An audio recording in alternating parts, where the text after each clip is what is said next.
In this series of lectures on church history, we're dealing with what some would consider to be sort of the first half of the whole panorama of church history since the establishment of the church in the book of Acts. We're roughly considering the year 33 or so AD, from the time when the church was founded to the Reformation, about the year 1500. So in this first series of lecture, we're dividing church history up into several different periods. We've got the period of the Apostolic Church that covers about AD 33 or so to about the year AD 100. Then we'll talk about the early church, that's about AD 100 to about 312, the conversion of the Roman Emperor Constantine. And then from 312 to the year 1500, we're talking about in this broad period that we're calling the Christian Empire, which we've divided into an earlier period and a later period. And in these lectures, we're dealing with the later period, about the year 1000 to about the year 1500. And in this particular lecture, we want to talk about the Crusades and the Inquisition, things that were really characteristic of that later medieval period, around the year 1000 to around the year 1500. So in considering the Crusades, what we should just familiarize ourselves with is that from the year 1096 to the year 1248, there were actually 7 different major crusades. Each of them supposedly had the goal of protecting the pilgrims, Christian pilgrims from the West traveling to the Holy Land, and recapturing the Holy Land, or at least access to it, from the Muslims. It also wanted to weaken Muslim influence in that part of the world. In another sense, the Crusades were likewise seen as a way to bring peace to Europe, because they would redirect the aggression of very combative knights away from Europe to lands much further away. Now, if you want to take the broadest of historical perspectives, there were, in fact, literally hundreds of crusades when you included the smaller groups and battles. In some periods, armed religious expeditions set forth almost every year from Western Europe, traveling eastward to the Holy Land, or what we'd call the Near East. Many crusades did not fight against Muslims or even get close to the Holy Land. The church would march against European pagans, such as the Slavs, or heretics, such as the Albigensians, or other such heretical groups. For one example, at the Battle of Manzikert, and this is an example of the early crusading influence, the things that led to the early crusading influence, the Seljuk Turks massacred the Byzantine Empire's armies, and they feared that the Turks would overrun Asia Minor, which they did very quickly, and they would begin to threaten even the capital of the Byzantine Empire, Constantinople. Meanwhile, those same Turkish, the Seljuk Turks, had also conquered Jerusalem, and they were hindering, or at least it was claimed that they were hindering Christian pilgrims to the holy sites of Christian history. Now, for centuries, peaceful European pilgrims had traveled to pray and worship at the place where Jesus was born, where he died, and where he rose again. Again, these right in and near to Jerusalem. The rise and the spread of Islam during the 7th century did not interrupt those journeys of Christians from Western Europe to the East. But by the 10th century, bishops were organizing mass pilgrimages to the Holy Land. For example, in the year 1065, there were about 7,000 pilgrims who set out from Germany, and this was probably the largest of these kind of great pilgrimage events. Now, these pilgrimages were partly devotional, and they were partly celebration. Through the years, the church had adopted these pilgrimages to the Holy Land as acts of penance. So they were surrounded by deep religious emotions, And these pilgrimages sort of assume the aura of a special holiness. So any disruption of those pilgrimages could be understood to be blasphemous. Now, the crisis came when the Seljuk Turks seized Jerusalem from their fellow Muslims, and in some times, at some ways, they denied at least some Christians access to Christianity's most holy places. This prevented medieval Christians from practicing what was to them a deeply meaningful act of devotion, that is, to visit the place where Jesus was born in Bethlehem, the Church of the Holy Sepulchre, where he was crucified, entombed, and where he rose again. These were holy pilgrimages to the mindset of the Christians of Europe, and so they sort of demanded the right to go to these places. So the response to this started with a man known as Peter the Hermit. He had been on a pilgrimage to the Holy Land, and he had experienced cruel treatment from the Muslims there. Peter said that he saw Christian pilgrims who were chained, who were beaten, who were murdered. And Peter the Hermit decided to use all his influence to stir up Christians against the Muslims who would not allow the Christians to visit their holy sites. He saw the Pope, Urban II, and the Pope approved the First Crusade. Now, a crusade technically is a war on behalf of the cross of Jesus Christ. Peter got on his donkey, and he traveled from city to city throughout Italy and France, stirring up passion for this war to regain access to the holy sites of Christianity. In the year 1095, Pope Urban II gave an impassioned appeal for an army to march to the Holy Land and win it back for the cause of Jesus Christ.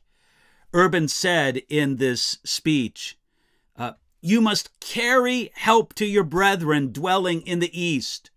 The Turks have attacked them, occupying more and more lands of those Christians. They have destroyed the churches and devastated the kingdom of God." Urban went forth in that particular speech, and he continued, "A horrible tale has gone forth. An accursed race, utterly alienated from God, has invaded the lands of the Christians and depopulated them by the sword, plundering, and fire. Tear that land from the wicked race and subject it to yourselves." Now, this captured the imagination of the crowd that Urban II spoke this to, and they kind of went wild. They started shouting in response in Latin, "Deus vult, Deus vult," and that means God wills it. God wills it. It's God's will for us to do this. And at the preaching of this by Urban II, I said there was quite a response, and there were. Immediately, volunteers for this army approached and knelt before the Pope. You see, to Urban's surprise, the Christian imagination was captured with the idea of a crusade. And in the next few months, he and others preached this message throughout France and Germany and Italy. In response, dukes and counts, knights and foot soldiers, bishops and priests, poor simple pilgrims, and eventually even kings themselves took up the cross. That was a crusade, to take up the cross. Literally, what they would do often is they would sew the cross, a symbol of the cross, on their shirts as a sign of their vow to make the dangerous 2,000-mile, that's about 3,200 kilometers, a 3,200-kilometer pilgrimage to Jerusalem.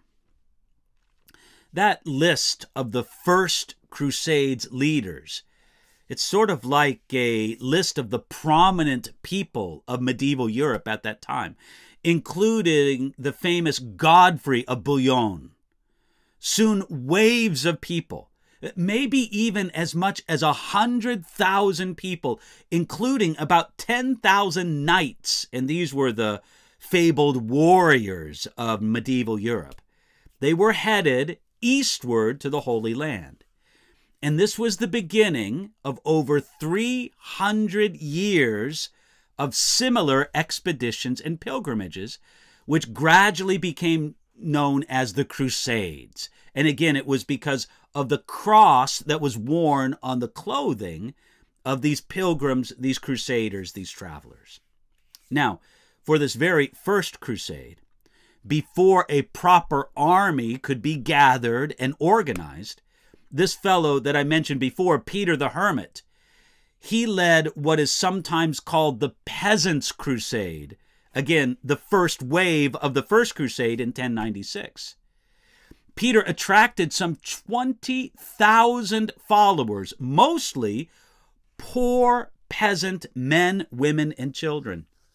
And they started that 2,000-mile, again, 3,200 kilometers, they started that trip with a lot of praise and a lot of attention. But as Peter's ragtag army marched towards Germany, marched across Germany, I should say, and south towards the Holy Land, Peter began losing control of the 20,000 people who went with him. That army forced the mostly Jewish communities of Regensburg, for example, to undergo baptism. And when they crossed into modern-day Hungary, Peter's ragtag army began pillaging cities and the countryside, all of which was under the jurisdiction of Greek Christians. So right off the bat with the First Crusade, they started persecuting Jewish people and other Christians on their way to the Holy Land. But after crossing into Asia Minor, this army of 20,000 led by Peter the Hermit, they only traveled about 50 miles. Again, that's just about 70 kilometers. Only about 70 kilometers or so into Muslim territory before they were wiped out. One writer says that their monument was just a pile of bones. Now, that was the first wave of the First Crusade. Peter himself survived it, and he joined the second wave of the First Crusade, which was far more successful than the first wave. And it was more successful than following crusades that came afterwards. Now, even monks who were otherwise known for their holiness and their love promoted the Crusades. One famous example of this is Bernard of Clairvaux, who wrote a very famous essay titled On Loving God. He was known as the theologian of love in the Middle Ages. He also wrote this in a letter encouraging people to go to the Crusades. This was about the year 1147. Bernard of Clairvaux wrote this. Evil men have begun to occupy this land of the new promise. And unless someone resists them, they will be feasting their eyes upon the sanctuary of our religion and will try to stain that very bed on which for our sake slept our life and death. They will profane the holy places, the places, I say, purpled with the blood of the immaculate Lamb. I have something else to say which ought to move a Christian man's heart, however hard it is. Our King Jesus is accused of treachery. It is said of him by the Muslims that he's not God, but that he falsely pretended to be something he was not. Any man among you who is his vassal, that is the vassal of Jesus, ought to rise up and defend his Lord from the infamous accusation of treachery. He should go to the sure fight where to win will be glorious and to die will be gain. Now, Bernard's preaching helped set in motion what we would call the Second Crusade. And then again, there was a third and fourth subsequent major crusades, 7 of them in total, with hundreds of minor crusades being held. Again, in general, the heart was to travel from Western Europe to the East, to the Holy Land, and to guarantee the access to the Holy Land for Western pilgrims. Now, this kind of touches on reasons why the Crusaders went. And let me deal with at least some of those reasons why they went. There were many. I'll just summarize a few of them. First of all, for 400 years, Muslims had controlled the most sacred of the Holy Land sites. The place where Jesus was born, the place where Jesus was crucified, the place where Jesus rose from the dead.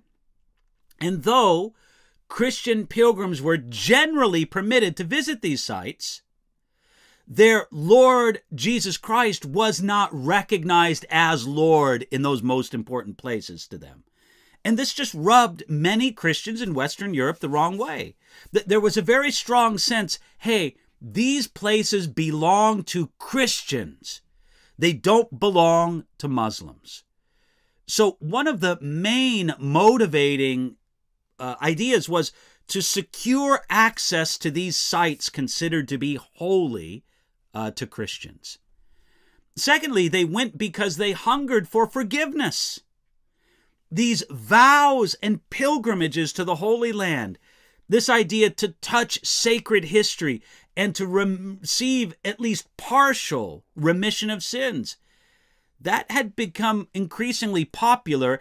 And then Pope Urban II announced that a pilgrimage of extraordinary importance, this crusade to the Holy Land, not only would Jerusalem and the Church of the Holy Sepulchre be delivered from the defiling Muslims, but he also said that forgiveness of sins would be granted to all those who went. Your past sins would be forgiven. You would be freed from your time in purgatory in the age to come. So you can't undersell the motivation to receive forgiveness of sins. For instance, was a huge factor. Listen, it's so strange in the modern Western world that heaven and hell are really not taken very seriously. Even among many people who claim to be Christians, they don't really take heaven and hell seriously. But in the medieval world, in this general period that we're talking about of the Christian Empire, especially in this period of the later Christian Empire, let's say 1000 to 1500, I don't mean to confine it to that, I'm just saying especially during that period, people really believed in heaven and hell. And if you told them going to Jerusalem to fight to gain access to holy sites and to gain Jerusalem for the sake of the Christian faith, that would guarantee you going to heaven, that would draw a lot of people to do it. So they would go to receive the forgiveness of sins. Now, there's no doubt as well that some of them went out of a sense of adventure or for the lust of money and blood. Listen, gaining plunder in battle or just warlike people, this was a motivation for many people. But fourthly, we would say that they went because they were invited by the Christians of the East to come and help them. Now, look, let's be plain. Oftentimes, these Christians from the West caused a lot of trouble for the Christians from the East. Sometimes they helped and sometimes they didn't. Some Crusaders targeted the Byzantine Christians themselves. Even on that first crusade that we just discussed, on their way to the Holy Land, which they never reached, they troubled and plundered a lot of Eastern Orthodox communities. But many Christians in the East nevertheless looked to the West for help from the overwhelming tide of Islam that was conquering the whole region.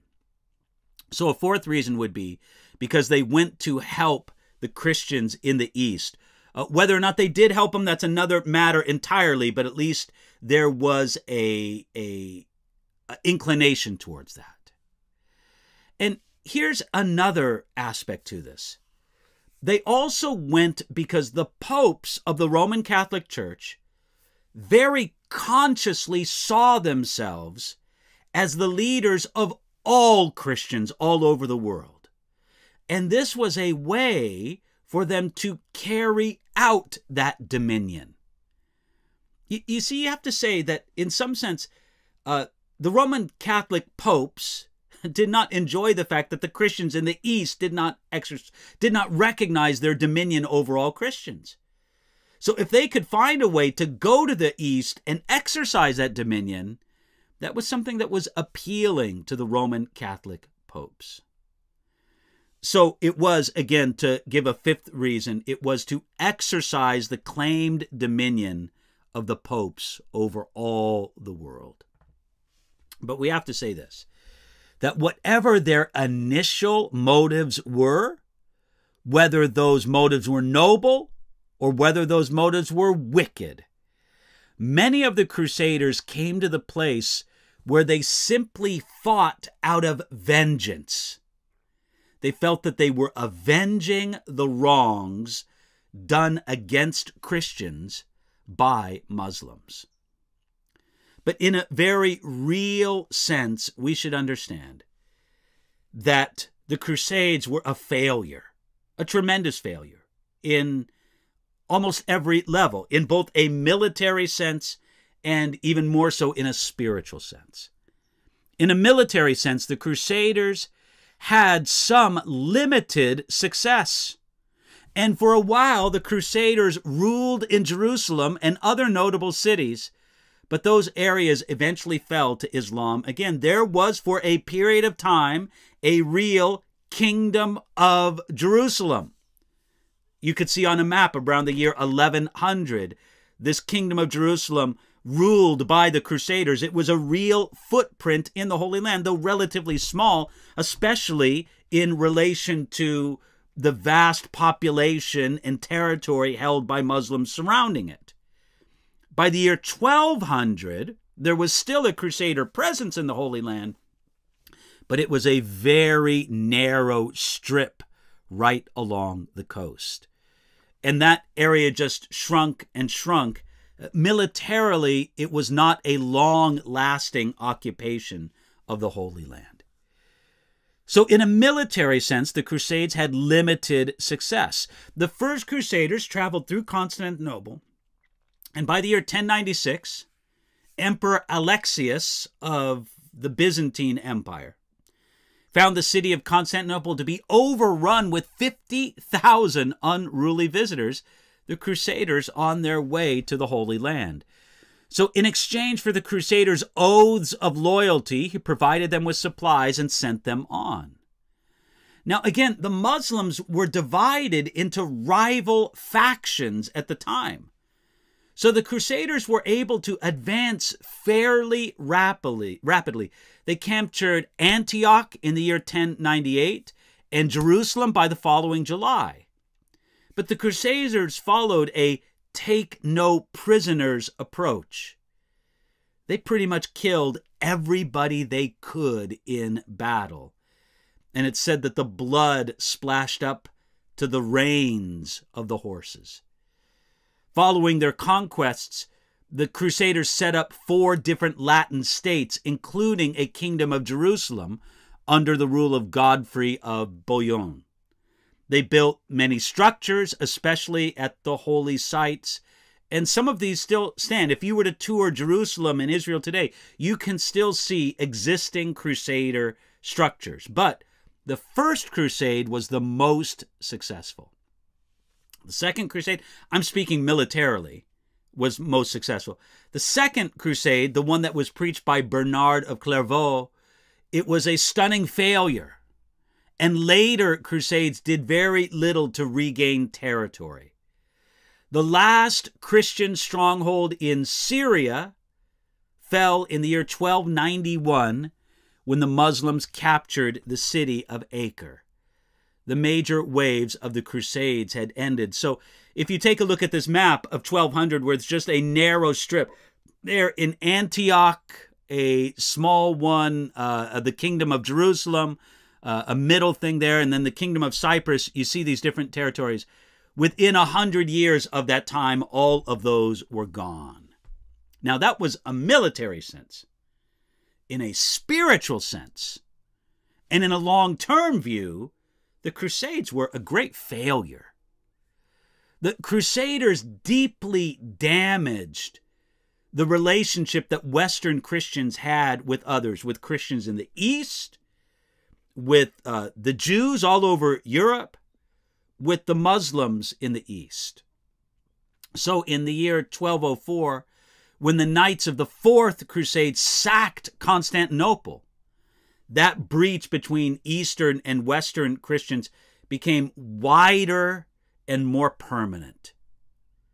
The major calls to have a crusade would invariably spark massacres against the Jews. And the Crusaders' brutality worked only to make the Muslims more militant against them. During the 11th and 12th centuries, the crusading fervor broke out all over, resulting in savage persecutions of the Jews, of Eastern Christians, and then, of course, against the Muslims whom they attacked. There were some bishops who tried to stop, especially the persecutions of the Jews, but they still continued. Christians in the First Crusade slaughtered entire villages of Jewish people along the Rhine River. Now, let's mention some misconceptions that people have about the Crusades. First of all, it's wrong to think that the Crusades were offensive wars against a peaceful Muslim Middle East. Instead, from the Christian perspective, they were the exact opposite. They were defensive wars fought in reaction to Muslim aggression. It's also wrong to think that the purpose of the Crusades was to expand Christianity in any evangelistic sense. The Christians felt that it was their right to control their holy places in Jerusalem, but those wars weren't fought to Christianize the Muslim Middle East. There was very little evangelistic concern to be had. One incident, and I'll talk about this in a later lecture as well, Francis of Assisi actually went along with one of the Crusades, not to fight, but to preach. And he preached the gospel to major, significant Muslim leaders, but to no effect. That was rare among the crusading impulse. It's wrong to think that the only invading armies came from Western Europe eastward against the Muslims. No, in fact, Muslims conquered far larger territories of Christians than vice versa. Even as late as 1683, Muslim forces were pushing into Central Europe. So the Crusades were not a one-sided thing. There was an even greater sweep westward by Muslim armies against Christianized lands. And it's wrong to think that the Crusades were a success. In military terms, the Crusades to the Holy Land failed. Only the First Crusade really reached its objective of capturing Jerusalem, and it only held it for a relatively brief period of time, historically speaking. Now, in Spain and Portugal, Crusade-like wars against the Muslims continued for nearly hundreds of years. This perpetual crusade known as the Reconquest, it didn't end until 1492 under Isabel and Ferdinand. Now, that's sort of from the Christian perspective. From the Muslim perspective, of course, they saw the Christians as invaders. What else would they see them as? They saw them coming to their lands for conquest. And the Muslims were also strongly attached to their own shrines in Jerusalem, which they considered holy. Now, I'm sure many Muslims said, well, we don't want the Christians to take Jerusalem because they won't allow us access and won't allow us to honor our holy shrines. So this was a problem when there were shrines from different religions, each claiming a status and wanting favor in that particular part of the world. Now, from a military standpoint, once the Muslims were organized and even partly unified against the Christians, they had all of the advantage. From a military perspective, it's remarkable that the Christians occupied even a small territory that they held for a relatively short time. Before we leave this whole subject of the Crusades, let's talk about a couple strange crusades. There were several very strange ones. What I described to you about Peter the Hermit, that first wave of the First Crusade, the Peasants' Crusade, and they were all slaughtered just beyond Constantinople in Asia Minor. There were also several crusades led by children, or at least two. You see, these groups believed that God would use them, being poor and humble, to free Jerusalem. But none of those children's crusades or peasants' crusades even made it to the Holy Land. Now, there were two notable children crusades in the early 1200s. One where a 12-year-old boy named Stephen of Cloyes, he inspired some 30,000 children to march to the Holy Land to make a spiritually powerful, supernatural conquest. That's what they called it. They thought that the children were pure in heart and that they would just be able to spiritually come and overwhelm the Muslims that occupied Jerusalem. Many of those 30,000, I mean, can you imagine 30,000 children in some strange army believing that they will conquer the mighty Muslims that occupied that part of the world? Many of those 30,000 children died along the way. Others of them lost faith when they came up to a great body of water, a sea, and they believed that it would part for them and they could walk along the way. Well, it obviously didn't part for them, and they lost faith when that happened. Most of the remaining children died at sea. They were slaughtered or they were sold into slavery. So that 12-year-old shepherd boy, Stephen of Cloyes, he claimed to see this vision of Jesus, this vision that called him to lead an army of children to the Holy Land, to liberate it from Islam. And then also in Germany, near Cologne, a 10-year-old boy named Nicholas claimed a similar vision. And as I said, in response, thousands of children began to gather to make this crusade. So the children of those lands were supposed to win the hearts of their enemies by their love and by their pure faith. But as I said before, they were tremendous disasters. There's estimates that up to 50,000 children in those two groups were massacred, slaughtered, sold as slaves. They suffered unspeakable hardships, and their misguided faith, if you want to call it faith, it cost many of those French and German children their lives. Again, they were sold mainly in the slave markets of North Africa. All in all, those children's crusades were a tremendous tragedy and just speaks to the strangeness of the time. What I wouldn't call faith at all, but rather presumption, led to such terrible outcomes. Before I leave the Crusades and speak briefly about the Inquisition, let me conclude with a quote from Bruce Shelley. And again, I don't think this says by any means everything that should be said about the Crusades, but it is a summary statement in some ways. Bruce Shelley wrote, "We consider it unfortunate that the Crusaders never understood two basic truths. First, Christianity's highest satisfactions are not guaranteed by the possession of special places. And number two, the sword is never the way, never God's way, to extend Christ's kingdom." You know, there was really this excessive fixation upon being at a particular place to honor or please God. And while it is a wonderful thing to visit Israel even today and to visit these places where it is said that Jesus was born, it is said he had died, it's said he's risen again, the exact location of those places is often in dispute. It's a wonderful thing to travel there, but it is by no means necessary for someone's relationship and ongoing walk with God.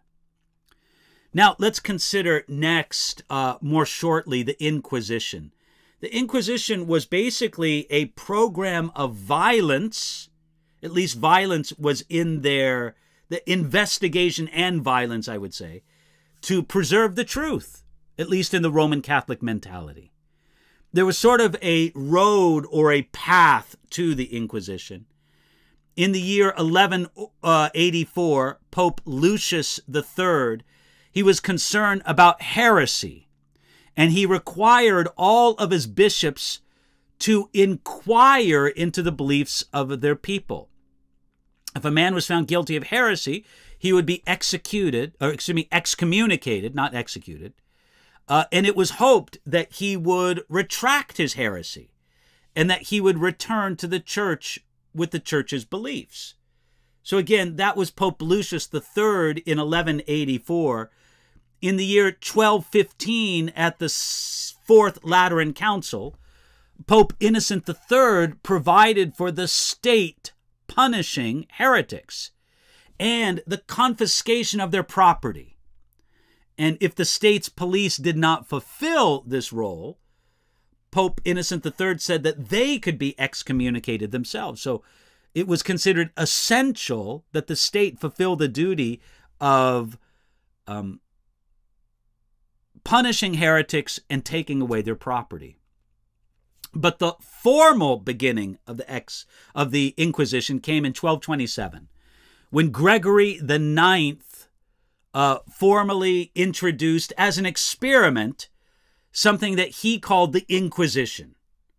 So people known as inquisitors were appointed over districts, and they would tour those districts seeking out heretics. And if an inquisitor commanded you to appear at their tribunal, that could lead to arrest by the civil authorities. Basically, the Inquisition was the Roman Catholic Church's organization for exposing heretics. Strictly speaking, the church did not punish the heretics, but the church turned the heretic over to the state for punishment. But the inquisitor's primary concern was to reconcile heretics to the church. And if he succeeded, then the heretic was sent away with penance. Maybe they'd have to do a pilgrimage or fasting, or they'd have to live on bread and water for so many days.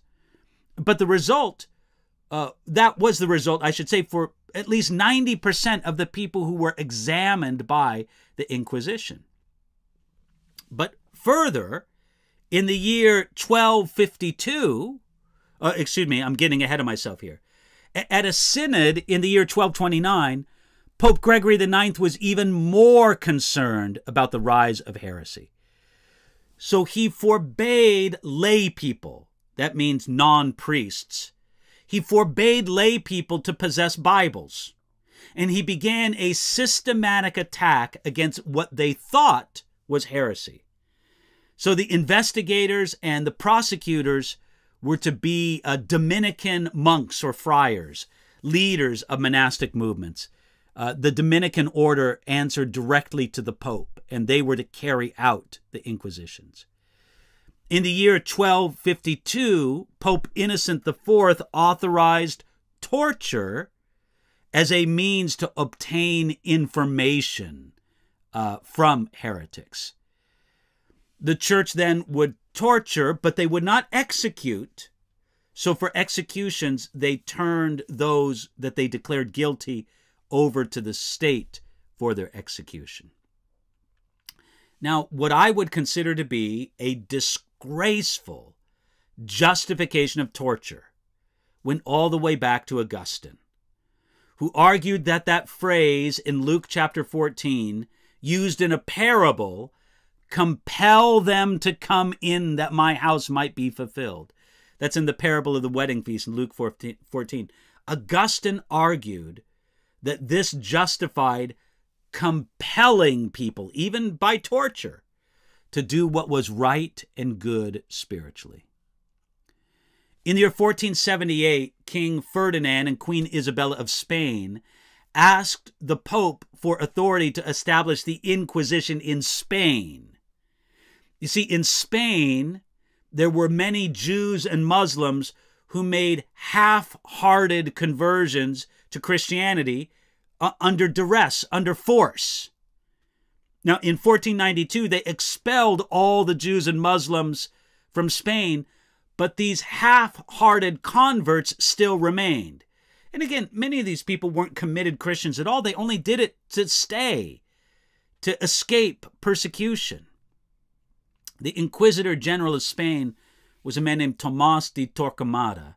He was a Dominican friar, and his campaign of torture, confiscation of property and wealth, rewarding informants, and execution, Torquemada's campaign over Spain became infamous and sort of the ultimate expression in the minds of many people of the Inquisition. Now, Roman Catholics claim that only a very small percentage, about 1% of those who were investigated by the Spanish Inquisition were ever executed. They claim that the real problem began when the kings took control of the Inquisition, taking it out of the church's hands, and they claimed that the church's Inquisition actually saved lives, giving a legal process to investigate claims of dangerous heresy, instead of leaving things to mob justice. I think those claims are at least somewhat questionable, but that's what Roman Catholics claim in their defense of the Inquisition. In the reign of Philip II of Spain, it was alleged that there were 20,000 voluntary informers providing the Inquisition with information, and they would have formal public ceremonies for the condemnation of heretics, at which the penitent accused, those who renounced their heresies, were reconciled, but those who refused to renounce their heresies, or their claimed heresies, were burned. And these were popular spectacles attracting thousands of very enthusiastic spectators. It was the shame of public humiliation, as much it was the fear of the fire, that drove the accused to confess and to submit, even when they were not clear about the charges against them. Established in 1479, it wasn't until the year 1834 that the Spanish Inquisition was formally ended. Now let me conclude with just a few points about the Crusades and the Inquisition in perspective. When we speak about the Inquisition and the Crusades, we need to be careful. Their focus and scope are sometimes terribly misunderstood. Many, perhaps most of the people who were tortured and killed under the Inquisition broadly were simply Bible-believing Christians who were not part of the institutional church and didn't want to be part of the institutional church. I mean, that was a terrible thing for the Inquisition to do that. It wasn't just Jews or just Muslims. That would be terrible enough, who were persecuted and executed under the Inquisition. But it was also many just simple Bible-believing Christians who did not want to be under the institutional church of that day. And the tragic persecution of the Inquisition was against those Muslims and Jews who had made a show of conversion to Christianity, but then they were persecuted as heretics for continuing Jewish practices and beliefs. This shows the terrible nature of forced conversions, because what it really means is insincere conversions. And so it's kind of hard for forcing people to have insincere conversions and then sometimes murdering them for their insincerity. It was a bad system all around. But Even at their worst, the Crusades and the Inquisition were responsible for the deaths of perhaps, and again, this is an outlying figure, I would say, perhaps 250,000 people over several hundred years. Now, friends, that figure, 250,000 people over several hundred years, is terrible. I believe that it is a outlier figure. It was probably less than that, but even if we take that figure, that's indefensible. The church and Christians and Christian rulers should have never taken part in such a thing. But I would like to put it in perspective against the atheistic or anti-Christian regimes of just the 20th century. We're talking about Lenin, Stalin, Hitler, Mao, Pol Pot, and other many smaller figures such as Che Guevara. They were responsible for the deaths of more than 80, perhaps 90, perhaps 100 million people in just a few decades. Now listen, if we would say that that figure is approximately true, 250,000 over a few hundred years, that's a terrible sin. That is a blot upon Christianity. We're right as Christians to be ashamed of that. But it's not statistically anything comparable to what has happened under the atheistic and anti-Christian regimes of the 20th century. Again, that comparison does not justify either the Crusades or the Inquisitions. Those things are truly blots upon the Christian world. Both of those were, in the whole, terrible sins of Christendom, of this later period of the Christian empire. Well, I'm glad you could join me for this lecture. Hope you'll join me for the next lecture in this series upon the history of Christianity before the year 1500.